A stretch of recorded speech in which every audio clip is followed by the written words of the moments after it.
We'll now begin our next panel, which is Education Panel 6, Progress, Performance and Personalization by using assessment as a guide to learning. It's really now time to get into the nitty-gritties of education itself. This session is going to focus on assessment as guides to learning because frankly, it's no secret that as a civilization, we often place undue importance on this piece of paper that we call our mark sheet. Traditionally, we have judged learning by numbers, but increasingly, we are realizing the fault in our ways. There is a movement away from standardized testing as an absolute measure of learning towards personalized assessments. Thus, we are changing the way we look at progress, performance, and paradigms and moving towards careful task design, personalized assessment, and learning-centric curriculums. So join us on today's panel that will focus on assessment as a way to guide learning. To moderate this discussion, I would like to call Dr. Sunita Gandhi, founder, Global Education and Training Institute, Devi Sansthan, and Council for Global Education in the US. Dr. Sunita started GETI with the vision to transform education by transforming teacher training. She was selected as a manager in the World Bank in Washington, D.C. through its Young Professional Program. A global dream, Leave No One Behind campaign for literacy has motivated 4.5 lakh students across India to adopt those that are illiterate and make them literate. Ms. Gandhi, it's an absolute honor to have you here today, and over to you now. It's a real honor and privilege to be on this amazing forum. I just heard Vandana ji, and it was just fabulous to see the kind of initiative that CSR Box is taking to spread better education and a possibility for better access as well as quality to education across India. And that is the need of the hour. We have lots of time to think and do this at this very precious COVID time. And I'm glad to be on this panel with some very, very eminent people that I've come across. So shall we begin, do you say? Absolutely. Okay. So the topic that has been given to this panel is really an important one. It's progress, performance, and personalization. Assessments guiding learning. I'm delighted to have some eminent presenters here who have done a lot of passionate work in their respective fields. Abhinav Mathur, Neeraj Kumar Lal, Nuria Ansari, Shashank Pandey, and Vandana Juneja. So here's the format I was thinking of using for our 45-minute panel. I'll give a very, very brief introductory remarks, followed by presenting more details about each one of the presenters.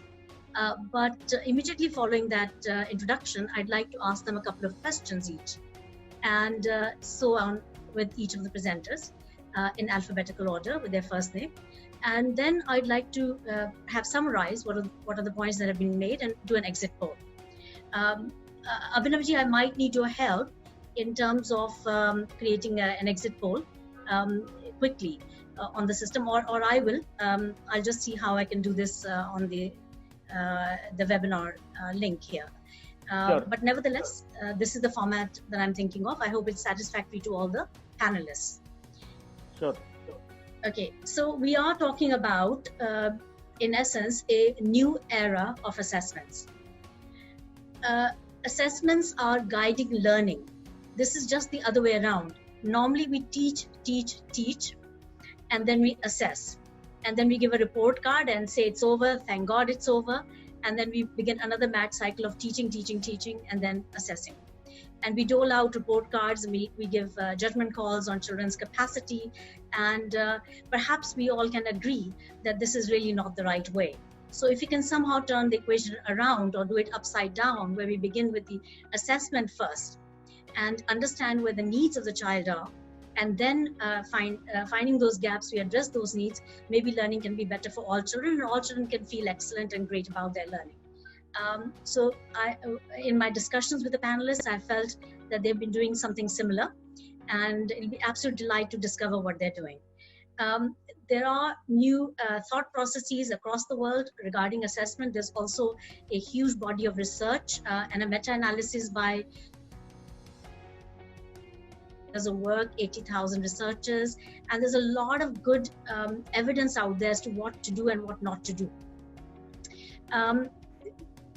Traditionally, we have been using what's called assessment of learning. So like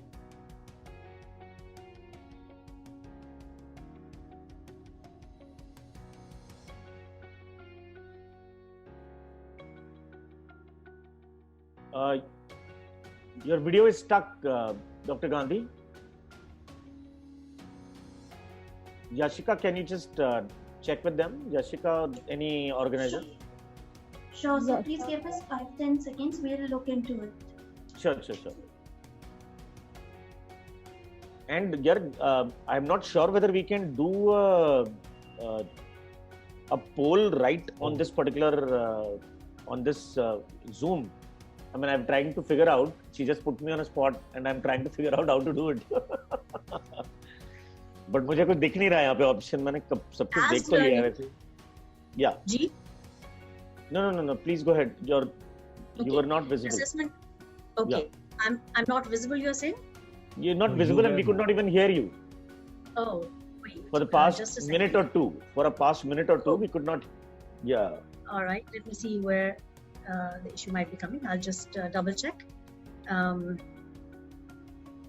We were discussing assessment of learning and assessment for learning. Yes. Right. So, are you able to see me now, or? Yes. No? Perfect. That's great. All right. So, we're talking about assessment as learning, which would be basically that in the process of assessing itself, that the children are learning, and by the end of the assessment, they know more than they knew at the beginning of the learning, and that is definitely a new direction. Then how about assessments as inspiration and motivation for the child? So they feel like going and doing an assessment is becoming so much fun for them to do assessment, and they're inspired by the results and motivated to take the next action. So I think that is something we need to consider as well, and I'll obviously share some thoughts at the very end after the presenters.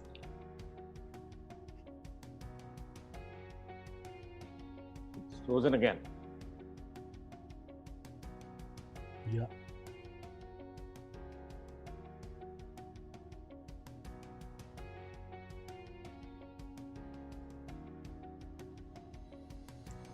You also have a few comments saying that the presentation is not visible.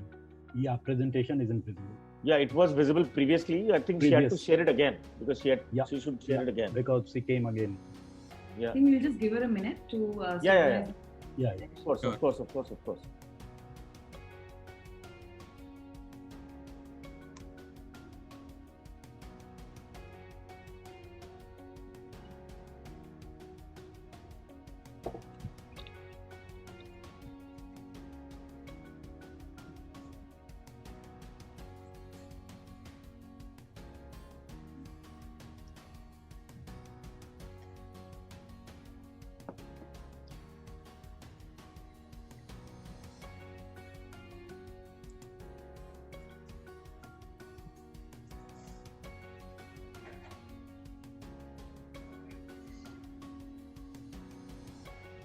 She's back. Try to figure out some other way to keep the connectivity on. There's definitely some problem going on here in this neighborhood.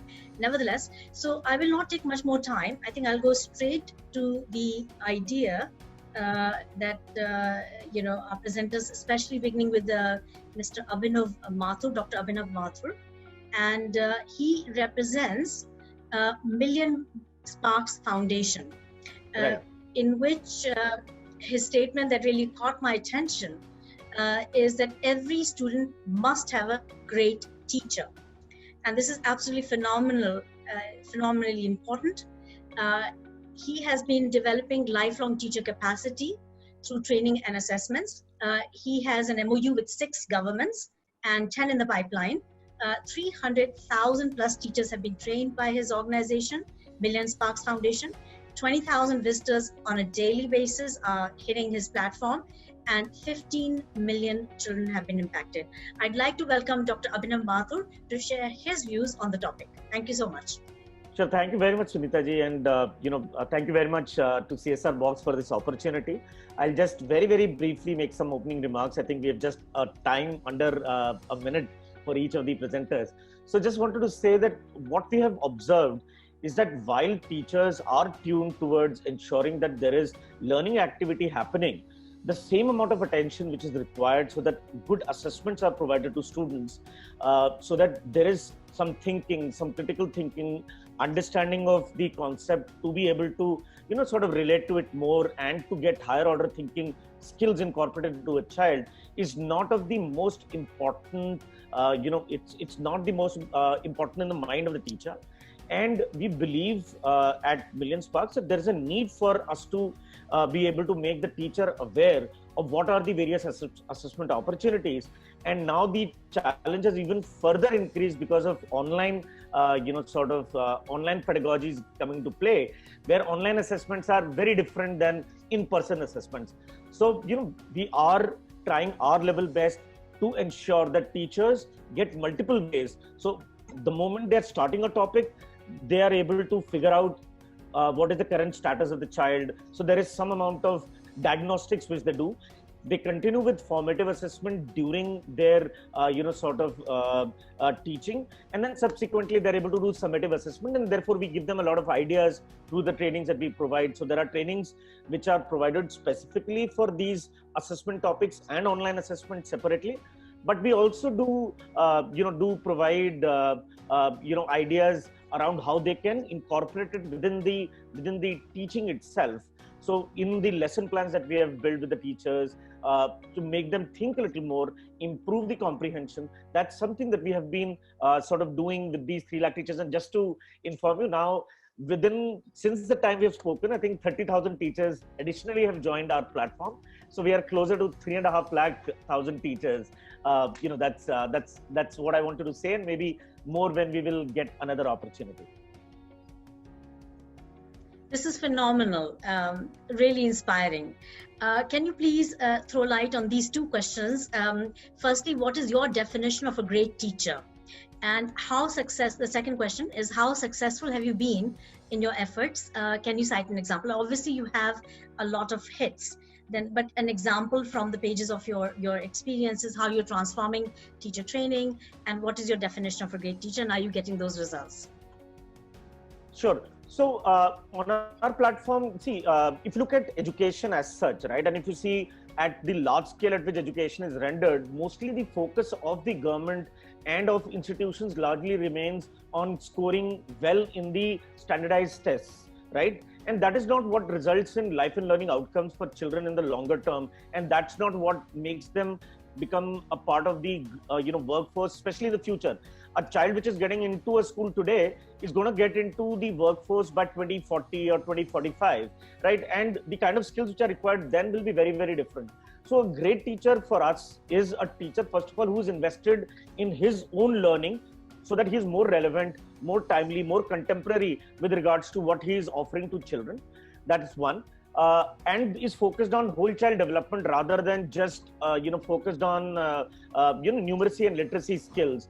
So a teacher who is able to first of all comprehend and is able to translate sort of skills such as emotional skills, social skills, cognitive skills, physical skills, knowledge about sustainable development goals, critical thinking, problem solving. So all of these things have to get incorporated into a teacher's daily sort of discourse, I would say, in the classroom. So that is what we are attempting. As examples, we have a lot of teachers who have started to contribute to sustainable development goals. There's a huge list, but on our platform, one of the things which we really enjoy seeing is teachers collaborate with each other, learn from each other.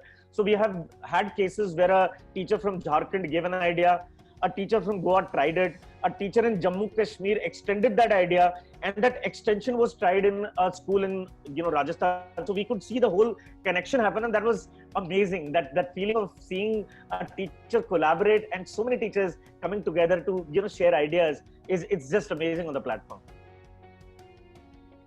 Phenomenal. I think that's what we're looking for is successes on the ground. This kind of sharing that you've talked about is absolutely necessary if we are going to grow and our teachers are going to grow in their experiences.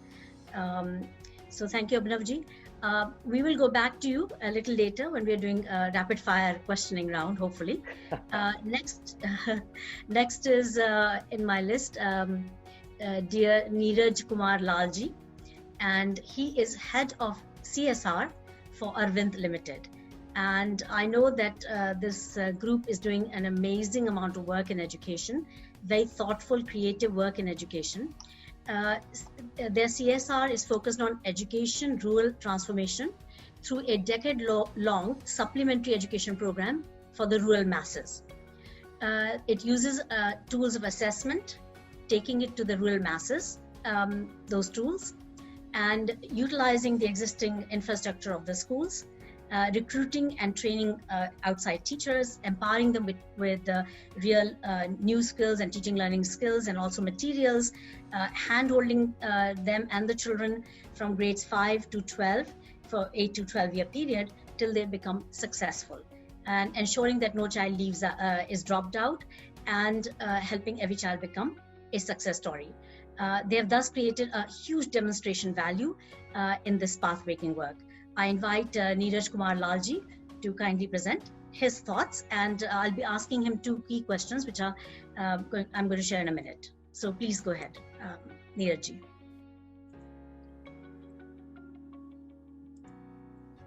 Thank you, Sunita ji. Thank you very much, CSR Box, for putting this together, because I believe assessment and performance go hand in hand. In our program, education program, which we call Gyanada, we started with Gyanada 1.0 and now getting into Gyanada 2.0, and I'll tell you what exactly does it mean.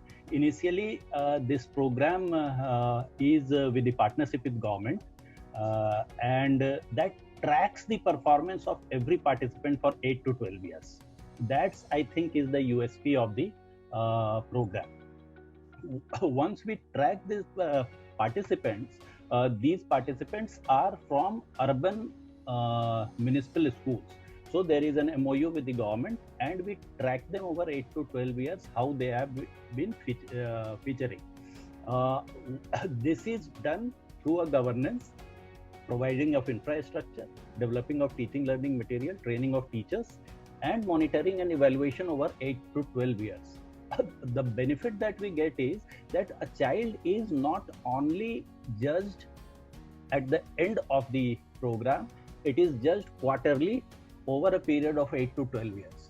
So by the time a 10-year-old child has become 20 and is kind of completing school and college, we exactly know what the personal profile is, what the aspirational profile is, and based on that we define where these people would be going in consultation with their parents, because the whole program has a very strong in-depth connection with parents and community also.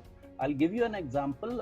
When a girl who completed the whole thing over about 10 years, towards end of class 10th, she identified that she wanted to get into nursing, and that's where she was guided, facilitated, given information.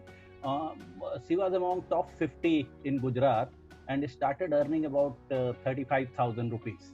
Now, in 8 years to 10 years time, this is perhaps 5-7 times per month the income that the whole family had, and the father sells vegetable exactly outside that hospital where she is posted at.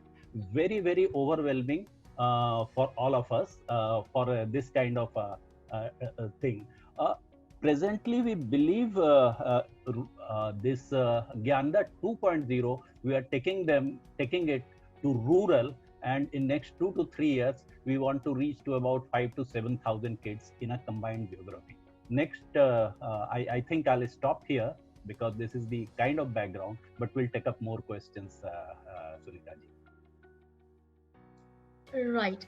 How did you ensure, how did you come up with the idea that this particular hand holding is the way to go forward? Because are there lessons for this for others? This is pretty labor intensive. It's an external body going into the schools. Is this a sustainable scale up model, or are there lessons in it that can be scaled up? Certainly. The idea came to us when we were working with a lot of municipal schools with the request that you please provide us computers. That was the time 2007-8. However, when we got into in a year, we realized that only providing computer or some external input would not help. We will have to help the children post school hour for a couple of hours, because they are first generation learners, either parents with no education or very low education. That is where we started kind of designing this program, where it is, you have rightly said, it's very intensive. It's very human intensive. I won't say labor intensive. It's very human intensive.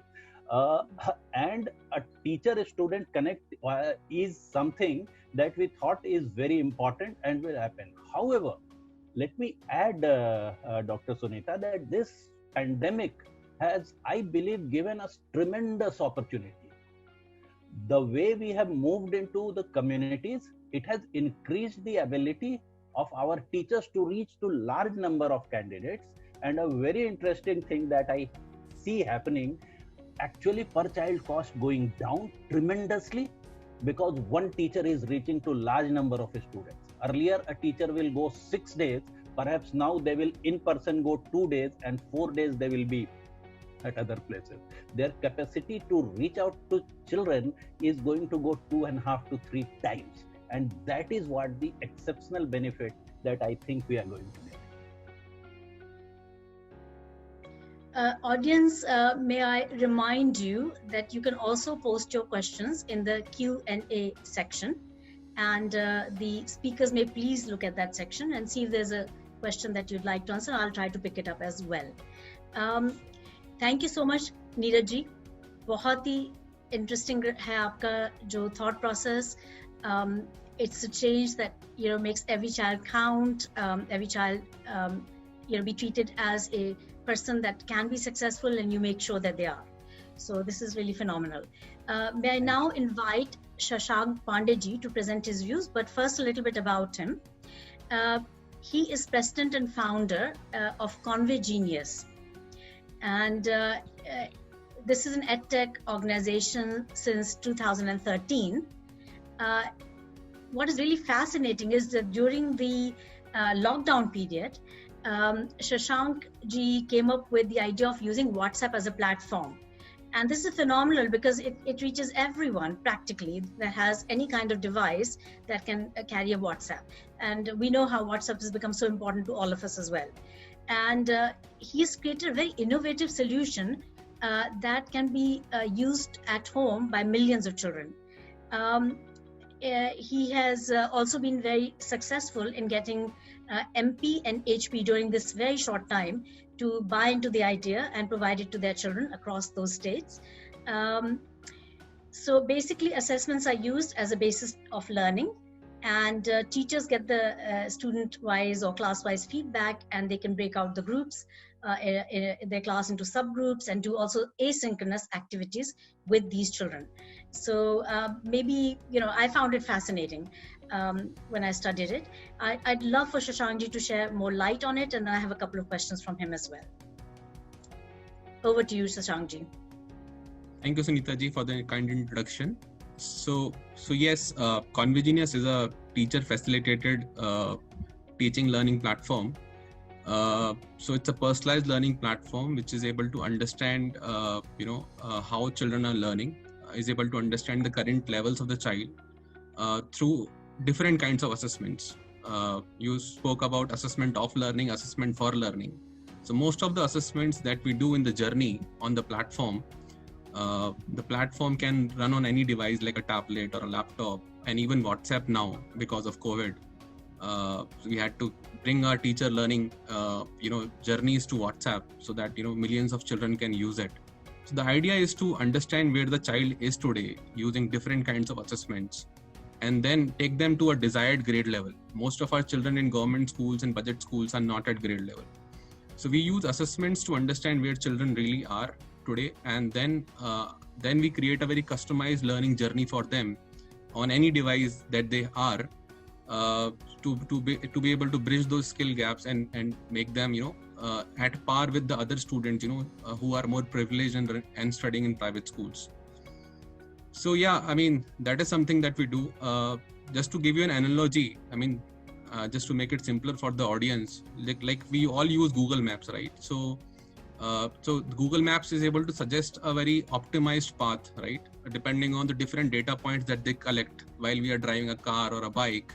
Similarly, I mean, can't we create a Google Map for education, which can daily, on a daily level, understand where the child is today, and then accordingly give them content, accordingly give them activities, and not just the teacher, but not just the student, but also the platform can inform a teacher about what's happening with the child at different levels.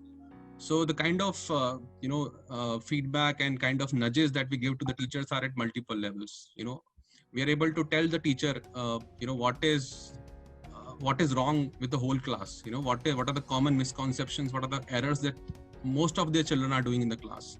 And teachers currently, even on WhatsApp right now, are able to use that data to improve the communication in the WhatsApp groups. So that's how the whole real-time feedback loop is created within a system where the teachers are kind of putting that extra effort because they know what really needs to be done and where they need to intervene. So that's how we have been doing. So in the last 4 months of the lockdown, since we brought our platform on WhatsApp, there are about 7 lakh students who have used it across 3 different states. And WhatsApp is also not being used for doing assessments on WhatsApp and content on WhatsApp, but we are also supporting doubts basically on WhatsApp. Children who are trying to learn through Diksha, through any other app like a Doordarshan or a radio. So there are various ways through which the governments are trying to reach out to students, right? So, I mean, the consumption of content can happen from any channel, but we're using assessments on WhatsApp to understand whether learning is happening on the field or not. So that is something that we are doing. So, I mean, and when children try to learn, they also get doubts, and teachers are not available, right, alongside to help them with the doubts. So we are also taking doubts on WhatsApp now, and our team members are responding to children with those doubts basically within 24 hours. This is how we have been supporting some of our government partners and CSR and NGO partners right now to be ready for the new normal. I think this is so phenomenal because it has such huge reach out possibilities. And as you say, you've added another state from when we talked about it 2 days ago. So it's really good. What are the challenges on the ground to scale it up? If you were to propose scaling it up, private schools, government schools, at this time it's useful. What happens after the COVID? I think the WhatsApp model would still, be relevant after COVID, because this is the first time where we're able to bridge school to home, right? So, I mean, when teachers teach in school, they can still, give their homework, give their personalized practice on WhatsApp at home. The problem that with any model, however, WhatsApp is a very light model. There are millions of users on WhatsApp. The problem still is, I mean, the majority of the students, at least in government schools, in most states, do not have even a basic smartphone. So, for example, in Himachal, there is a 50-60% penetration of WhatsApp. And this number goes to about 15-20% as we move to UP and Jharkhand. So, I mean, we're not able to reach to every student even with a WhatsApp solution, because there are many who are on the wrong side of the digital divide. That's one problem. So what we had to do in the last 4 months was we also activated a lot of communities basically, so that they can share their devices. So the recent trend that we have seen after doing that, at least after Unlock 1, so we were able to kind of make different children learn from the same smartphone. For example, there is one gali, one mohalla, and only a few smartphones are available in that mohalla. So how do you actually share those smartphones with multiple children? So that's something that we have enabled. So even on the same WhatsApp number, multiple children can log in and can get access to assessments and content. Do you think that in the future we should ensure as a policy imperative that all children have access to a device, that this would be one child, one device, a very good mantra for the future, because learning can be enabled so widely. You can reach out to the children who are, inaccessible at the moment, children out of school, children who are not able to go to school because of any kind of handicap, and so forth. I think an intermediary approach before that is probably a community-based cyber cafe, where there is, I think I was talking to Abhinav the other day. He said that the village basically raises the child, right? So I mean, if we have a community-based model where the Gram Panchayat or maybe the local office basically can set up a small cyber cafe with a few tablets, for example, where children can come and do this practice and learning, that will be an intermediary step, because one device per child, one device per home is really not possible immediately. It will take years. But however, with the cost of devices coming down, I think, and for the first time, crisis has given us this opportunity that the parent for the first time have been engaged in the teaching learning process. They know what is happening with the child. We actually never considered them as active stakeholder, right? All our interventions are focused within the boundaries of the school. So I think this is that's something that we can see as an opportunity. So devices will be bought by parents automatically if we can enable, let's say, a few cyber cafes. And before device, I think what should be a basic necessity is internet. If internet can be there as a public good in most of our rural areas, it will also automatically activate a lot of things. Shubhangi ji here says that it can be a village knowledge center. So I think, yes, we should really hold on to that thought. It's a fantastic idea. Now let me move over, thank you Shashank ji, to Nuria Ansari. And she's president and founder of Learning Links Foundation, which is working in 16 states of India and improving learning outcomes of primary and middle school children. The mission is to empower lives, reverse migration, reduce dropouts, improve attendance, develop employable skills. And largely in rural India, motivating teachers also to improve student learning and attendance through better engagement. So using technology very creatively. So please, may I have Nuria ji throw some light on her work and answer a couple of questions following that. Sure. So I've been hearing this very interesting panel, and I'm just like to share a couple of facts. When we went into COVID, we did an analysis of where we are working and what's been happening. So as Sunita ji said very kindly, we are working with 18 states. Pre-COVID, Learning Links Foundation was reaching out to 3 lakh children, 3.5 lakh children every day, focusing around learning outcomes from classes 1 to 10 across the 18 state governments. When we went into lockdown, we did a survey as to what was our best ability in terms of the number of children we could reach or the households we could reach, to understand what our COVID response would be. And the idea behind this was to quickly try and turn around our time, whether it was WhatsApp, as Shashank said, or any other tools, or community learning centers, as Neeraj said. What data that came back to me was startling. That when we looked at the 75,000 households touching about 1,20,000 of our kids, we realized the opportunity lies in a couple of areas. Number one, 86% of the children resided in the same area where their school was. So we knew that the children, because of lockdown, children have not left this area. So that means, okay, there is an opportunity to look at the community and look at the village. We knew that 20% of the children, only 20% of the children had parents who completed high school. So it was going to be a challenge to try and explain to the parents the need to continue education and how we need to carry it on. 84% of the household income was already less than 10,000 rupees per month, right? 93% already, from various types of backward areas. 66% were unskilled sector. Now, when we looked at the technology reach, and we've heard a lot about WhatsApp and TV. So while 98% of the households, 98% of the household know one about computer, tablet, all this didn't exist. 91% of the households did have a television, but only Doordarshan. No local network of cable, no Tata.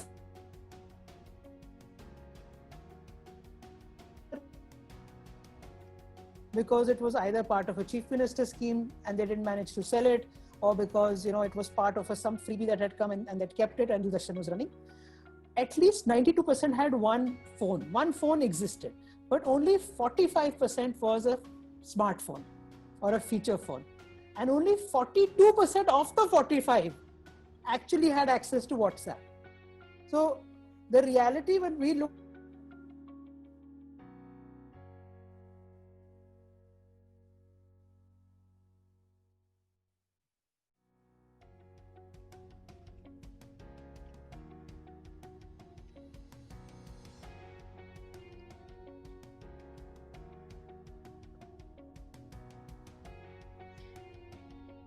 Okay, it seems like Nuria ji is having a bit of trouble with technology, for which we apologize. She will probably come back in just a second. There she is. Okay. Can you hear me now? Yes, we can.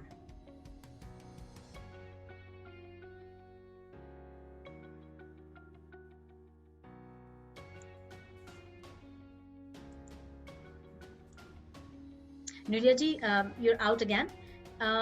May I come back to you a little later? I don't know if you can hear me, but may I come back to you a little later and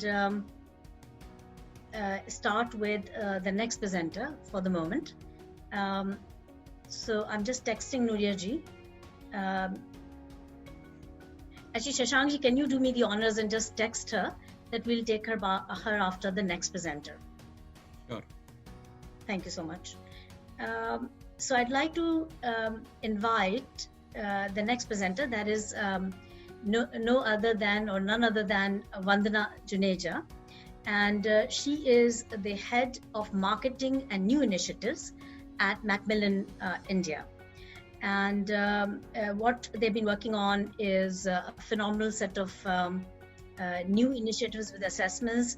And they've been doing this not just recently, of course, they're innovating every year, but they have been doing this for 100 years. And from formative to summative, they've looked at the whole lot of types of assessments, diagnostic assessments and beyond. They're also acting as third-party evaluators. So that provides a lot of insight to a school as to how their school is really doing in reference to a norm that is a lot bigger than the school itself. So they've also been working on a very interesting initiative in which they experimented with 70,000 students assessing their own learning. I think it'd be lovely to hear more about this particular part from Vandana Juneja ji and how they go about doing assessments that lead to better performance of the children. Over to you, Vandana ji. Good afternoon, everyone. Thank you, CSR Box, for having me here. So at Macmillan, we are a company of teachers and we view achievement of learning outcomes as a mission for us. And we believe that it rests on 3 legs. One is the kind of resources that we provide the children. The other is the classroom pedagogy. And the third is the assessment, which serves not just as an output, but also an input. And I would agree with everything that's been said here. So as a part of our resources, we have formative and summative assessments built in, but like Sunita ma'am said very kindly, it's more important to be a third-party evaluator and not just go and assess what you are providing, because then it becomes a maker-checker kind of a thing. So we partner with a global university and provide a third-party global benchmarking, I would say, which is diagnostic in nature. And the whole idea of having a diagnostic assessment is that the teachers are able to build an instruction around it then.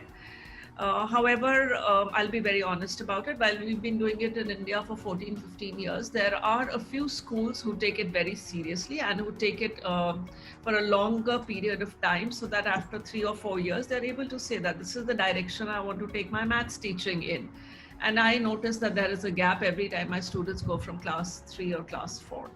So that's the kind of results that it gives school leaders. It also gives parents very detailed reports, which they can use to design tuitions for their kids. Instead of going randomly to tuition people and saying, okay, you know, this guy is not scoring so much in maths, so teach him the whole thing all over again, which doesn't help.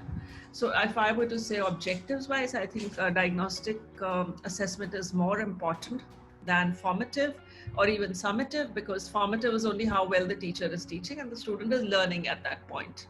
But diagnostic gives you a bigger picture. So that, I think, is the way forward for state governments to go with students if they want to set direction for the government projects. Thank you. Ma'am, your mic is muted, I think, Sunita ma'am. Okay, thank you so much, Pannaji. What do you think is the future of assessments, and what would you recommend as a specialist? You know, for example, having fun with assessments, gamification, online, offline assessments, leaving children to assess themselves. Which way do you think we should go forward?